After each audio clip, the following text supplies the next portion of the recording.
Hello, today's topic is ultrasound guided upper limb injections, part one. So we finished the head and neck ultrasound last week, and today I'm gonna start to review upper limb for chemoneurolysis, but this is part one. This is my disclosure.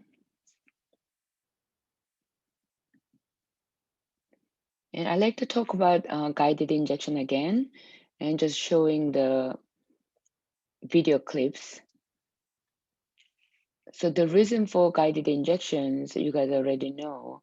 However, the systemic review showed that when we use nerve stimulator, EMG, or ultrasound guidance, there was level 1 evidence that we were going to inject to the accurate place.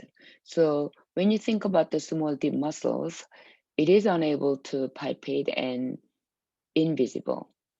And when you have a patient with a spasticity, especially chronic spasticity, the variable morphology of the muscle you can see on ultrasound. Therefore, it will be almost impossible for you to inject toxin in the right muscle without guidance. So cross-section, most of cross-sectional drawing in the textbooks are based on healthy arrangement, and all the books do not demonstrate atrophic or fibrotic muscle shapes. So it is important for us to use ultrasound guidance to visualize spastic muscles. And guided injection with ultrasound and electrical nerve stimulator guidance for spastic measurement did show level 1 evidence. So why not we use guidance for our practice? Neuromuscular junctions, we call the endplate zones, is thought to be concentrated in a band at the midpoint of muscle fibers. In the past, before a lot of cadaver studies done, we usually went to the muscle bulk area where we're thinking most of endplate zone are. Muscle fiber orientation varies between muscles and is dependent on pennation and muscle fiber length. And muscle fiber length and pennation show marked uniformity in a given muscle. So why nerve stimulator or EMG guided injections instead of ultrasound or with ultrasound? Since you are trying to go to endplate zone, on the ultrasound, it doesn't show where is the endplate zone, but ultrasound does show where the motor nerves go. Therefore, once you are familiar with ultrasound, you can go close to the endplate zone without nervous stimulator guidance. But let's talk about the nervous stimulator guidance. So ultrasound guidance and electrical stimulator guidance, we all try to go to correct muscles versus a correct motor endplate zone. So when you look at the right side of the cartoon, if you look at the left side one is long muscle, which is semitendinosus. When you look at the semitendinosus, the dot area, that's the endplate zone. So only proximal 1/3 or proximal 1/4, and the middle 1/3 has motor points or endplate zone. So if you drop the toxin far from this endplate zone, the toxin may not be effective.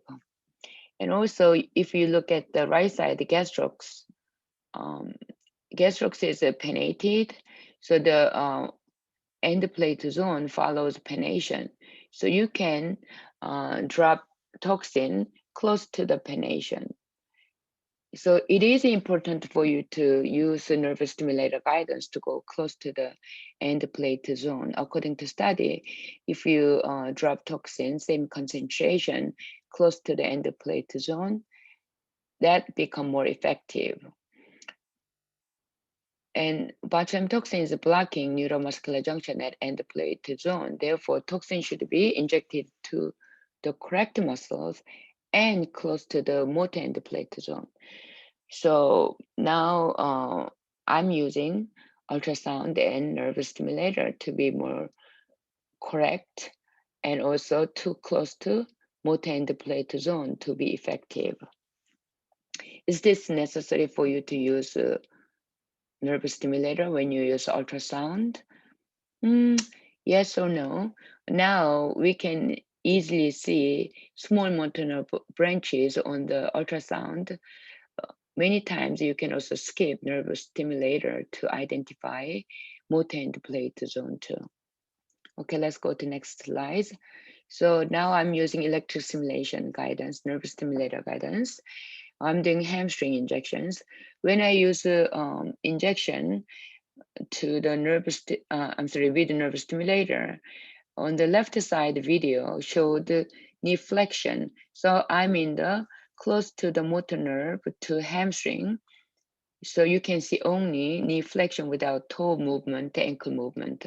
But look at the right side video where my needle is in the hamstring, but plantar flexion of the ankle is happening, which means my needle is in the sciatic nerve tibial branch. So now you see the importance of using guidance. It can be nerve stimulator, it can be ultrasound, since you can see nerve on the ultrasound. This is the pec muscles.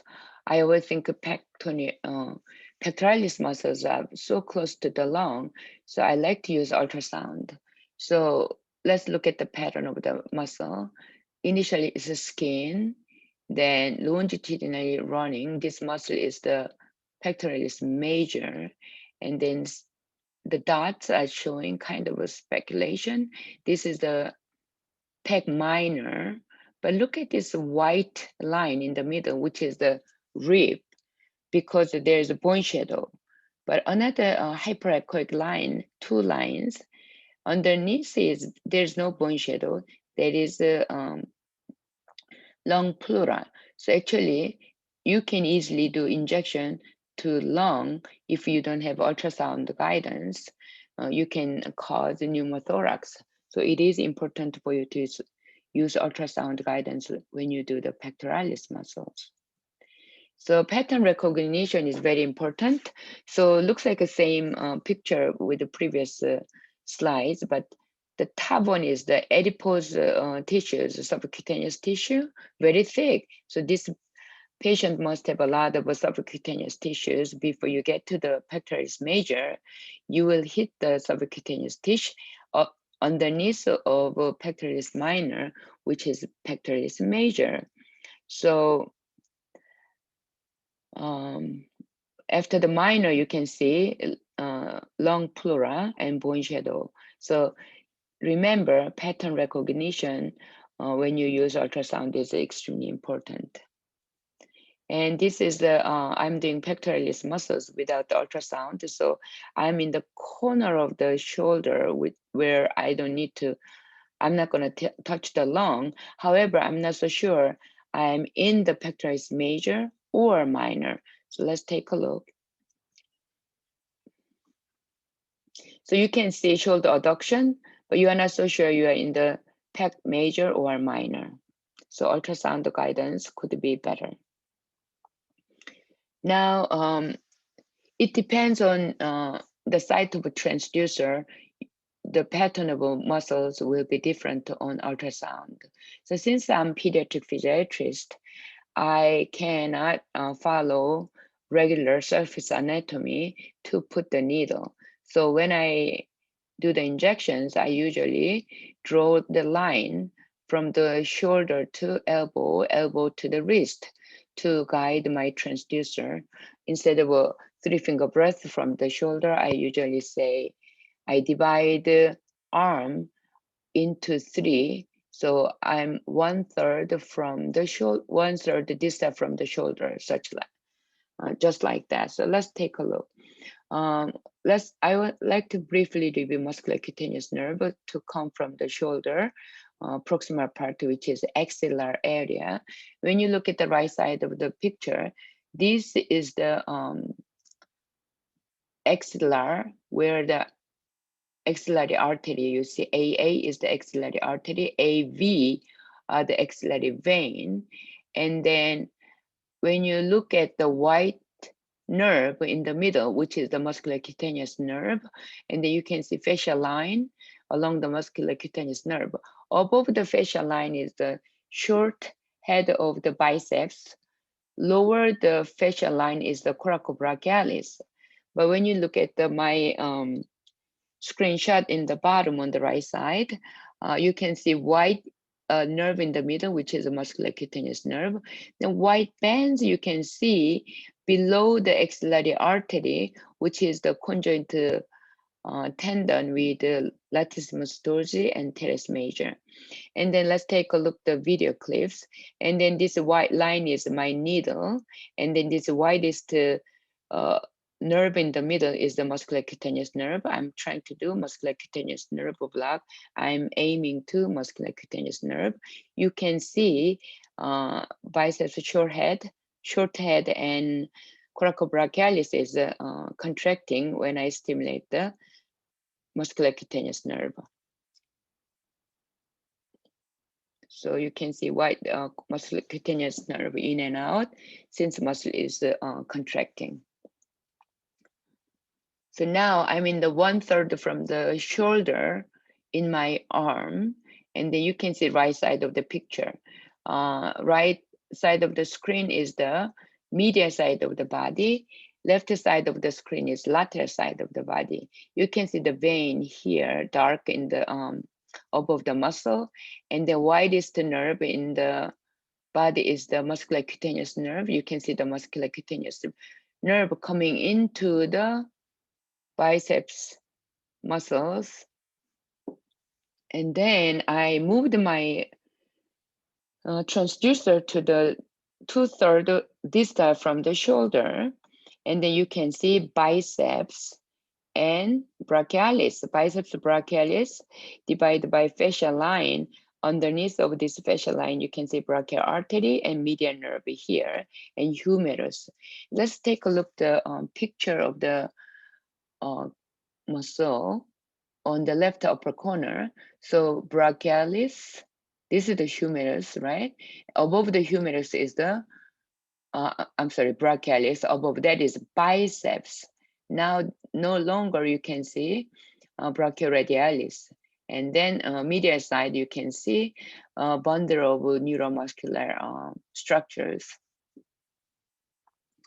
Now I am dropping the toxin in the brachialis. So after you pass the brachialis, your needle is going into the, after you pass the biceps, your needle is going into the brachialis. And this toxin is mixed with the air. So I was able to take a picture with the white color. So white is not fluid, it's tinged with the air. That's why you guys can see it. And then right lower part of the picture showed the biceps oval shape, which is at the 2/3 from the distal. 2/3 distal from the shoulder, and then brachialis. The pattern of two muscles are totally different. Once again, this is again in the same place. I put my probe, and then you can see proximal, dark biceps, and then lower distal brachialis. But when you look at the biceps, you can see actually musculocutaneous nerve is coming into the biceps. In between biceps and brachialis, you can also see musculocutaneous is coming into the between two muscles. Now this gentleman, I have the permission from this gentleman. He is a 75-year-old stroke patient who never able to extend his elbow last 5 years after he had the stroke. So I had the chance to meet this gentleman to provide ethanol nerve block to musculocutaneous nerve to brachialis without touching the sensory branches. So let's take a look at the examination part.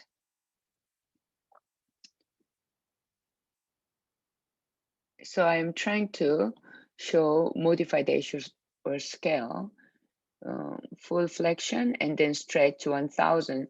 Looks like modified Escher scale 2, but I tried to stretch it further. I can stretch it further, but about minus 65 degrees to full extension is missing, and wrist is modified to Escher scale 1 plus.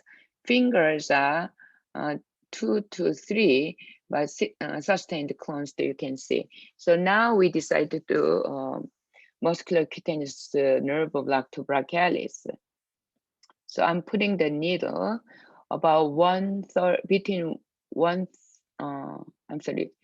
2/3 to 3/4 from the axillar area where I can have the musculocutaneous nerve to the brachialis. So let's take a look at the video.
So as you guys saw, my needle is close to the nerve to brachialis from the musculocutaneous nerve.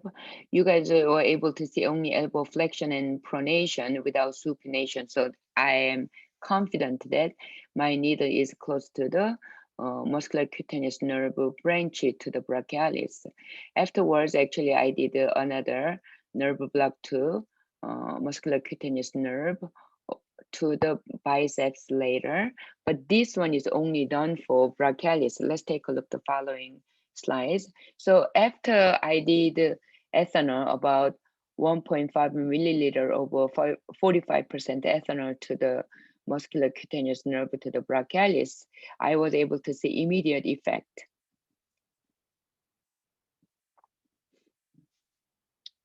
So I'm doing stretching again. And then before I was able to stretch to minus 65 to full range over elbow joint. Now I am able to stretch almost to minus 10 degrees. So just the nerve block is very effective, and you can see immediate effect since ethanol or phenol has local anesthetic effect.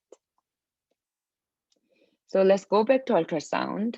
Now I'm at the just about 1/5 from the elbow joint, proximal to elbow joint. And then over there, almost biceps is done. You can see my probe transducer is in the close to the elbow joint. You can see biceps is almost done. Brachialis is very big here in the close to the elbow joint, but there's a fascial line. You start to see some white, like honeycomb shape structure, which is the radial nerve.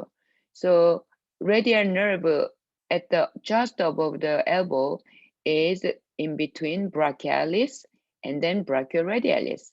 So now before you enter the elbow joint, actually if you go to the radial, for the radial side, you will see the radial nerve and then part of brachialis, brachioradialis.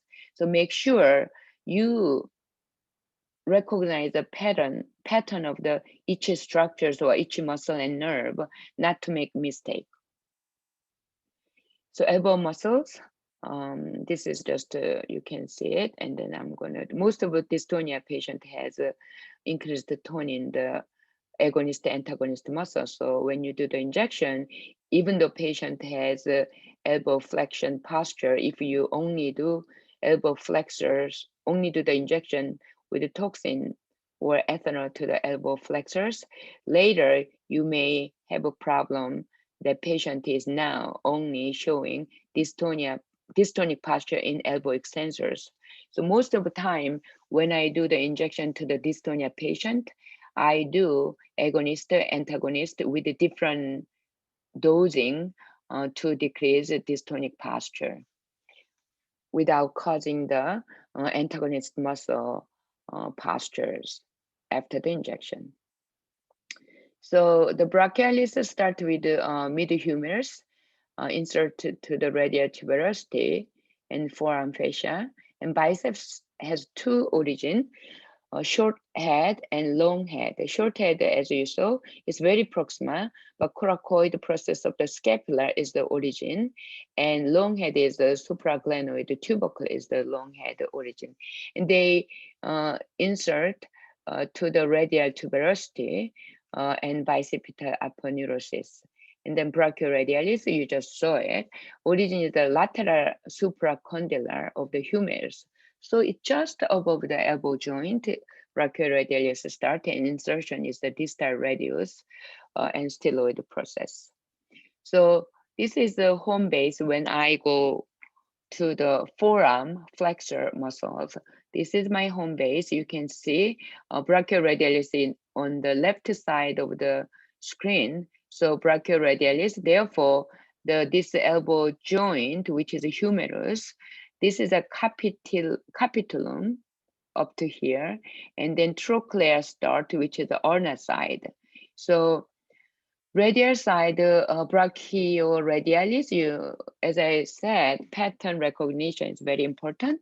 So this white is the lump of radial nerve, and then you can see fascia line here, brachioradialis, and then below the fascia line is extensor carpi radialis longus, and underneath of this fascia line is extensor carpi radialis brevis, and then small triangle white one, just the starting point of extensor distal communis.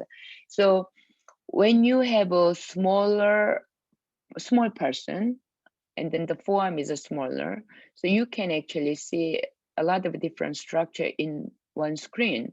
But when you take a look the forearm muscles in big person, like someone who does the body lifting, bodybuilding, those people, the forearm, you cannot see this all the muscles in one screen. So let's go to the middle. Middle is the brachialis. And then if you go further to the ulnar side, you start to see the pronated teres is starting above the medial epicondyle.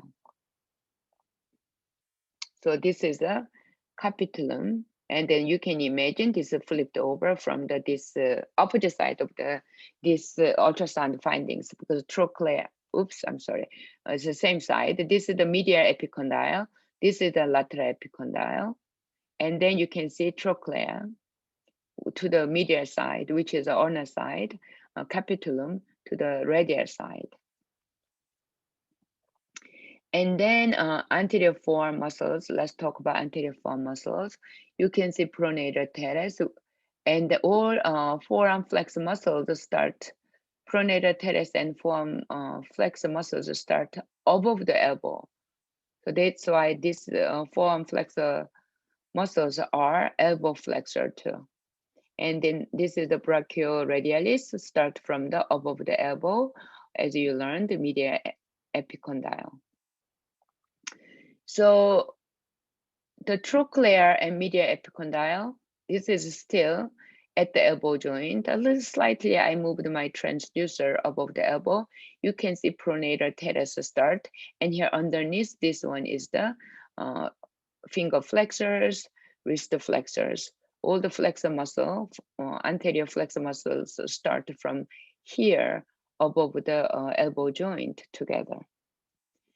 So since we are studying forearm muscles, a lot of times you get to see median nerve while you are scanning the forearm or arms. So I like to review median nerve a little bit. So median nerve start from, include the C5 to T1 roots. As you come down, trunk, division, and branches, you can see median, division, initially root, trunk, and division and cord, and then branches. When you get to the cord, medial and lateral cord get together, it makes median nerve. So at arm level, median nerve runs lateral to the brachial artery, but this one actually runs because it started from axillary artery. So medial part of the arm, the median nerve is going to run, and ulnar nerve is going to run through that area. So, but median nerve is initially run lateral to the brachial artery, and then halfway down at the arm, median nerve moves to medial to the brachial artery. So therefore, now you can look, when you scan the arm, your median nerve is moving lateral to the medial side to the brachial artery. And then at the elbow, it enters the cubital fossa and then runs between FDS and FDP in the forearm. Before it runs between FDS and FDP, it is underneath of the pronated teres first. Then as you scan down, median nerve runs between FDS and FDP. So in the forearm, you guys always asking me, where's the anterior interosseous nerve? Anterior interosseous nerve branch out just below the pronated teres before it runs between FDS FDP, and it supplies only motor nerve, flexor pollicis longus, pronator quadratus, flexor distal profundus, second and third only, but rest of flexor distal profundus, fourth and fifth, supplied by ulnar nerve. And then in the forearm, palmar cutaneous nerve branch coming out at the hand, which means it's going to go to the hand via carpal tunnel, and then there's a recurrent branch, palmar digital branch. So now I am scanning down below the elbow joint from my home base, and then as you come down, actually pronator is the biggest muscle just below the elbow joint. And then you start to see flexor carpi radialis, which we call the nose muscles, looks like a nose. And next to the flexor carpi radialis is the palmaris longus.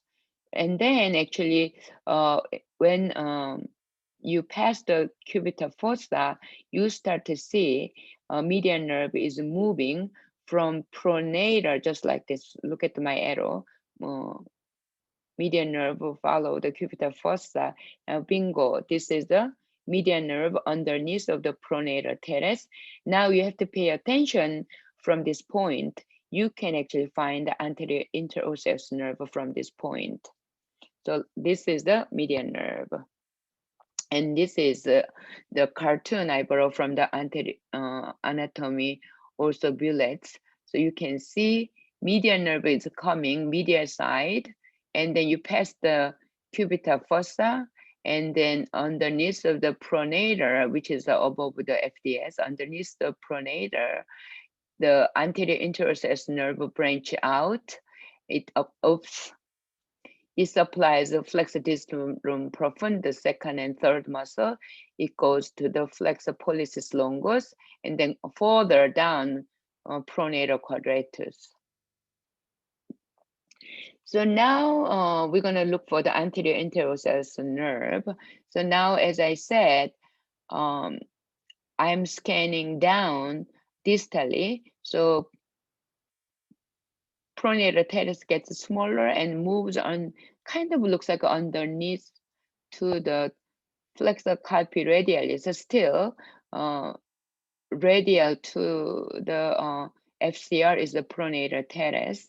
Pronated teres, underneath the pronated teres moving to the FDS area, this is the FCR, this is the palmaris longus, underneath is the FDS.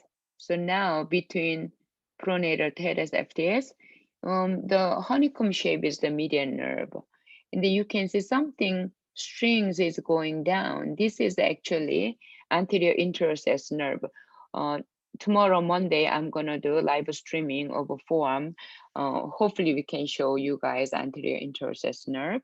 So this is the anterior interosseous nerve. Next ultrasound, the finding shows more, even better, anterior interosseous nerve.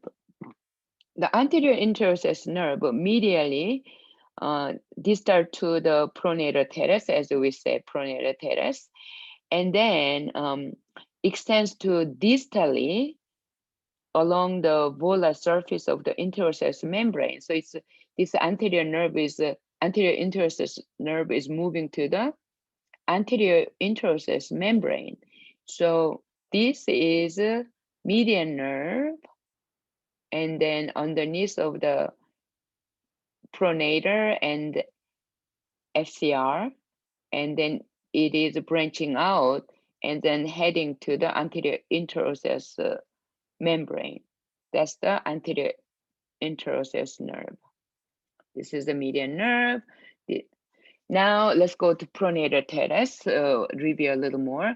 So I'm gonna show, usually I found my endplate zone or motor point from the biceps tendon, one finger breadth down, and one finger breadth to the medial side. I put the needle when I don't have ultrasound. So you can see pronation of the forearm. So I'm in the motor point or motor nerve branch of a median nerve to the pronator. So now you can see nose muscle here, round oval shape, which I'm in the pronator teres. And this is a radial side, this is the ulnar side. And then my needle coming into the pronator teres. So I'm giving the botulinum toxin. But look at the below picture. You can see nose muscle, which is dark, hypoechoic, so which is not fibrotic yet. But look at the pronator teres, how hyperechoic from the fibrosis, mostly collagen is there because this is chronic spastic muscles. So if you don't use ultrasound, it is hard for you to differentiate each different muscle to the toxin injections. So I would say it is critical for you to use ultrasound and or nerve stimulator to be accurate of your injection or procedures. Now I scan down to proximal 1/3 of a forearm. My probe is there. So you can see now pronator teres is not visible anymore. And the flexor carpi radialis, palmaris longus. And the flexor carpi radialis is not longer nose muscles. It doesn't look like nose muscle at all. As you scan down from the elbow joint, initially pronator teres was the biggest muscle. As you scan down to more distally, actually pronator teres gets smaller, almost disappearing, but your flexor carpi radialis muscle gets bigger, and then palmaris longus is big, but it's going to disappear after almost in the middle of the forearm. So flexor carpi radialis, palmaris longus, and FDS is this whole thing's the FDS.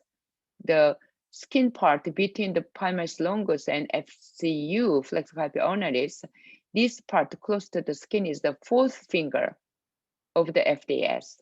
So start from third finger, second finger, and then fourth finger, fifth finger.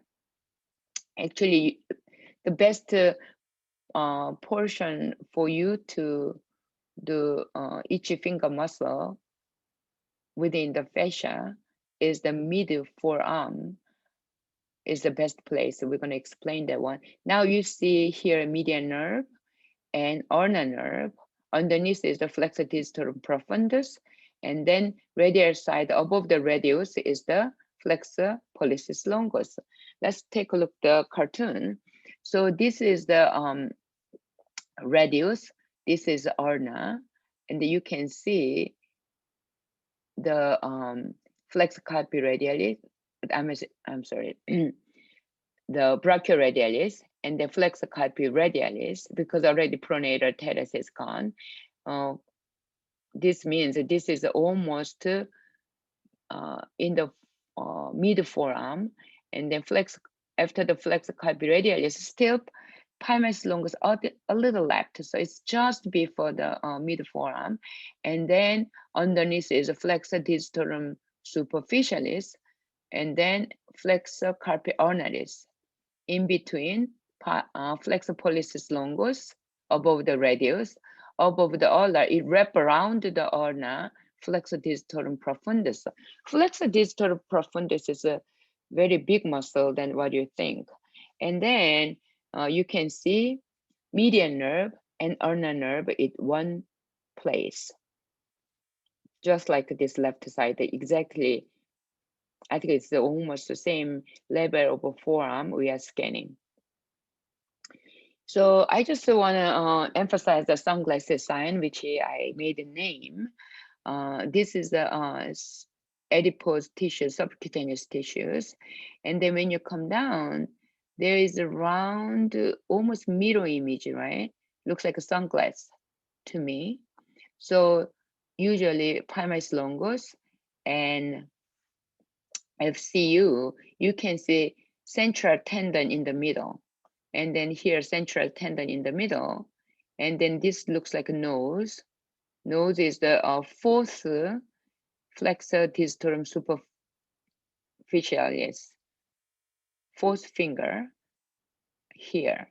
So when you see sunglasses, you are in the about 1/3 of distal to the elbow joint in the forearm. So this is the palmaris longus, this is the FCU, this is the fourth FDS, ulnar nerve, I call it teardrop. And then this is the flexor carpi radialis, this is the pronated teres. And then actually this part is the flexor pollicis longus. And this is the flexor digitorum superficialis, all of them, but this is the fourth finger, and then flexor FPL, and then flexor digitorum profundus. So you can see whole flexor muscles in the forearm when you scan down to about between 1/3 to 1/2 mid forearm. So from the elbow joint, scan down to 1/3, proximal 1/3 to mid forearm. Before the mid forearm, you can see this picture, sunglasses sign. If you don't see sunglasses sign, you are already in the mid forearm area. So I'm going to show one more time. Let's start with the left upper corner. This muscle is the just below the elbow joint. So you can see big pronated teres, nose muscles, which is next to pronated teres, which is, we are moving to medial side always, on a side. And then this is the flexor carpi radialis. Next is going to be what? Palmaris longus. But about 20 to 30% people don't have a palmaris longus. Remember, don't get scared. This is palmaris longus. Now let's scan distally. As I go distally, you remember pronated teres is almost out of your screen. So when you move, flexor carpi radialis is popping out now. No longer nose muscles, you can see. Palmaris longus is getting smaller. And then flexor digitorum superficialis and then flexor ulnaris. So how do you know? There is a teardrop next to FCU. Now you start to see median nerve, ulnar nerve is one screen, but you still have a palmaris longus. So this is going to be actually sunglasses sign here. You look at this is a nose. But as long as you have a palmaris longus on your screen, it's not easy for you to isolate each FDS muscle, finger muscles. So this is going to be third FDS, second FDS, fourth FDS, fifth FDS. But once you get rid of palmaris longus, it's hard for you to differentiate each FDS finger muscles. Now let's go to left side lower corner.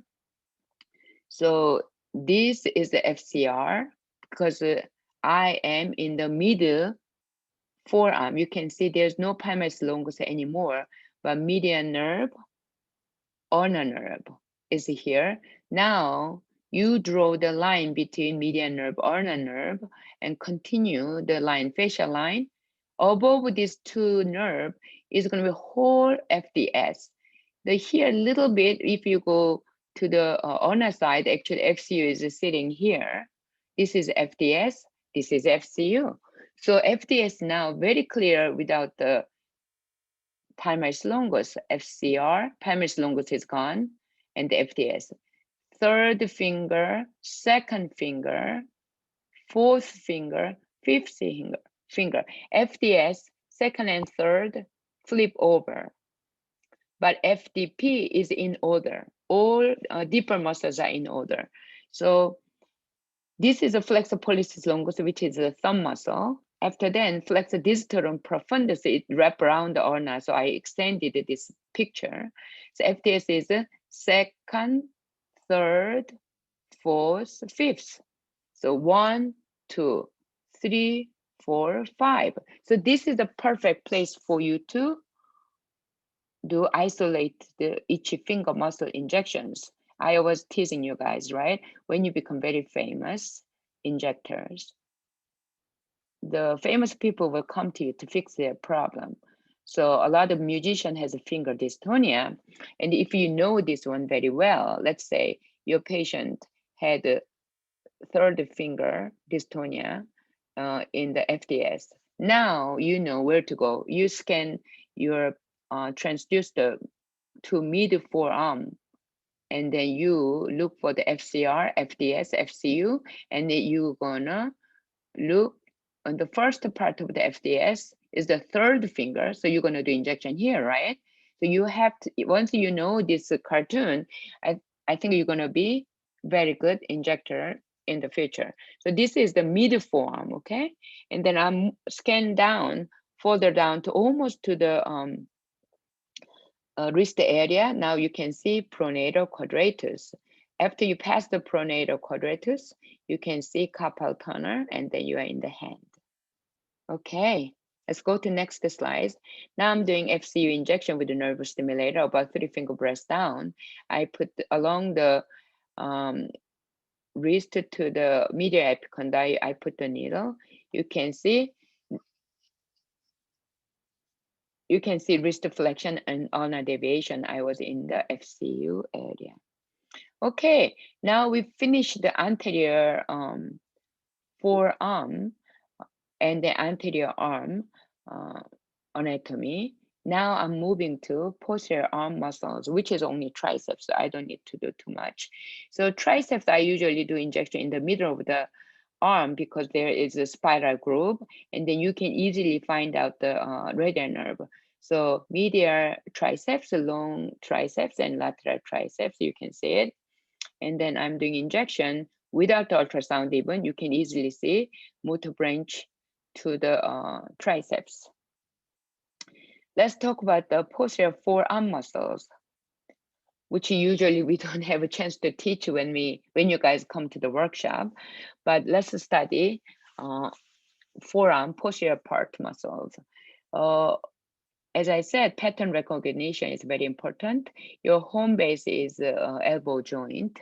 So you can see the capitulum here trochlea here, because this is a brachioradialis. I know where I'm scan, my transducer is, right? So when you look at it, white, very white, kind of a honeycomb shape, because I had to do a screenshot from my workshop. So look at this. This is a radial nerve, which it will be distributing to the brachioradialis. You can see the fascia line. Brachioradialis underneath is the extensor carpi radialis longus brevis. You can see radial nerve is coming in a little bit. Here radialis radial nerve coming in. So this is the radial nerve before deep branch going in. So this is my home base. Let me scan down my transducer. So as I scan down, actually radial nerve is moving. It's going to moving into the supinator to give us the posterior interossei nerve. So this is the, once again, I'm moving more to the radial to posterior part. So this is the brachioradialis, ECRL, ECRB. You start to some small triangle, which is the extensor distal communis start to come out. So when you scan posterior part, move your probe from the anterior part, radial side, and you scan to more radial side and posterior side. At the same time, you have to scan down slowly to each muscles. So now I scan down to 1/4 from the elbow. Look at the at 1/4 distance from elbow joint with the forearm pronated. So my probe is in the forearm, 1/4 distance from the elbow joint. Now here, let's see, I'm moving medial to the lateral side. So, or look at the brachioradialis, extensor carpi radialis, and then you start to EDC. But if you go a little further to posterior side, EDC becomes square shape. Now you see supinator, that means I'm not the elbow joint. I moved down, I moved my transducer down to about 1/3, which means still supinator here. Well, it could be 1/4 area. So if I move to the more posterior lateral side, you can see square shape of the muscle, which is the extensor distorum communis. So when you see this square shape of the muscle, everything is easy, because lateral to the, or ulnar, if we move ulnar side, EDM, small extensor distorum quinti or extensor distorum minimi pops out. More or not to this muscle is going to be extensor carpi ulnaris. So extensor distorum communis. To the radial side, if you go extensor carpi radialis. So you put the extensor distorum communis in the middle, which is square shape. After then, everything gets easy. Underneath is the supinator. You can see radial nerve coming in, deep radial nerve branch coming in here. Very easy. Ulnar side, radial side. Once again, extensor carpi radialis longus here. If you go more radial side, you can see brachioradialis, and then extensor carpi radialis. Scan further to ulnar side or posterior side, the extensor digital coming is a square shape. And if you further down, scan to ulnar side, extensor digitorum minimi, and then more ulnar side, extensor carpi ulnaris. And underneath is the supinator. There's no other muscles above the radius, because supinator covers the radius and ulnar together. Now you see extensor carpi radialis, square shape extensor digitorum communis, little one extensor distal minimi in between extensor carpi ulnaris. Now supinator above the radius and ulna. So let's talk about supinator a little bit. Supinator origin is lateral epicondyle of humerus, and then posterior lateral surface of the ulna. So it's kind of like covering the radius, whole radius, and the insertion is the proximal lateral surface of the radius. So it's like almost hovering around the radius. And then nerve is a posterior interosseous nerve. You saw the deeper branch, which is the posterior interosseous nerve. So this is the axial view. You can see the ulna radial. Now this is the anterior part. This is the posterior part. Radius and the ulna, this is the proximal 1/3. You can see supinator, no other deeper muscles, you can see it. Above that, there is extensor digitorum communis, EDC is a square muscle, extensor digitorum quinti or minimi is the fifth finger muscle, extensor carpi ulnaris. And then if you go more radial side, brachioradialis, extensor carpi radialis, longus brevis, you can see these muscles, right? And then anterior side is in front of the radius is a flexor pollicis longus. In front of the ulna is the deeper muscle is a flexor digitorum profundus.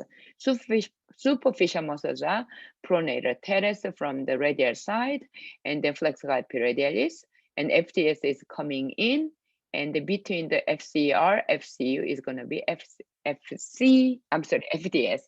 So you can see, you have to always imagine the axial view, since your transducer usually in the transverse way to recognize the pattern of each muscles. So you have to memorize this axial view of the forearm over at the each level where you want to do injections. So now I'm scanned down, look at the right side upper corner. My transducer is still in the proximal part of the forearm. You can see radial nerve here, which means the proximal nerve before. I know, this is actually, I'm wrong. This is, I continuously scan down. My transducer is further at the distal 1/3, end of the distal 1/3 from the elbow joint.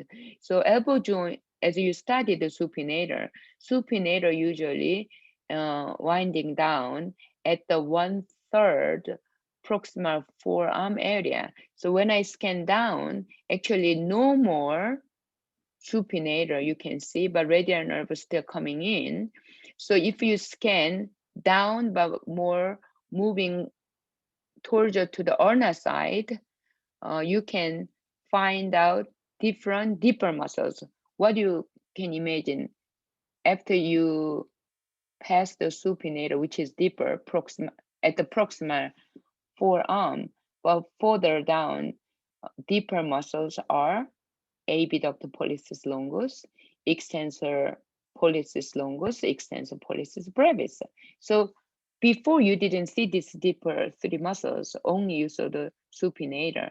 Now, after you pass the proximal 1/3 of the forearm in the posterior compartment, you start to see abductor pollicis longus. Let's go to next slide. So I added another cross-sectional view of the forearm. After supinator ends, I'm at the proximal 1/3 of the forearm, or a little lower, distal to the proximal 1/3. So let's go back. Ulna, this is the radius. Now, just pay attention to posterior compartment. So now extensor carpi radialis is coming. This is superficial. Muscles are still here. Extensor carpi radialis, extensor digitorum communis, extensor digitorum quinti or minimi, and extensor carpi ulnaris. So this is the superficial muscles are not changing. But after you pass the 1/3 proximal forearm, supinator is no longer shown. So now there are something new muscles popping out between radius and ulna. The initially abductor pollicis longus start from the ulna and epicondyle, but it wrap around the radius. So you can see this muscle, excuse me, this muscle is the, what is it? Abductor pollicis longus. And then next to ulna is the extensor pollicis longus. In between, actually later, extensor pollicis brevis comes, which is origin from the radius. It's going to be in between the, where deeper than abductor pollicis longus. This is a posterior compartment to remember. And then we are almost at the end of our talk. So I'm scanned down from the radius, after we pass the supinator, I'm scanning down distally and more so ulna side. As you go there, still your square muscle, extensor digitorum, communis here, extensor, digitorum minimi, extensor carpi ulna is superficial muscles are still in order as we learned. And underneath of the extensor digitorum communis, above the radius is abductor pollicis longus. And then this is the abductor pollicis, extensor pollicis longus above the ulna. Some deeper to the abductor pollicis longus, and more radial side from the extensor pollicis longus is extensor pollicis brevis. So you can see 3 deeper muscles in the posterior compartment in the forearm. I think this is the end of my slides. So I hope that you guys can study arm muscles with this lecture, but hopefully you guys can attend or watch our live stream so you can really scan up and down your transducer to look for the nerve and muscles. And next time, part 2, we're gonna go more nerve, which is applied to shoulder and arm and forearm muscles. So EPL and EPB, and this is APL, and this is end of dictation. Oh, not dictation, I'm sorry, I dictate. So this is the last of my slides. I hope that you guys enjoyed this lecture. And thank you so much. I hope to meet you guys at live demonstration, which will be Monday, 7 a.m. And also you can watch recorded live streaming on YouTube. Thank you so much.